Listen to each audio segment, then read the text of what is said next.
Hello everyone, welcome back to the channel. In this video I'm going to walk you through an easy step-by-step guide on how to connect Phantom wallet to Uniswap. So to get started, so the first thing to do, which is your step one, is to open your Phantom. So if you are on the desktop, you can as well use it.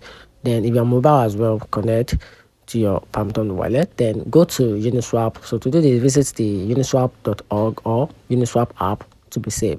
Then on the step 3, you have to click connect. So tap or click the connect icon, which is at the top right on the desktop header, then on the area of mobile.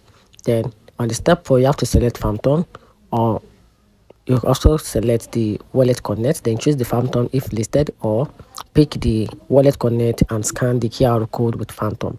Then on step 5, approve the connection. Phantom will prompt the tap connect or approve, and that's how you can simply connect your Phantom wallet to your Uniswap. Find the video helpful. If you did it, turn the notification button and subscribe for more. Thanks.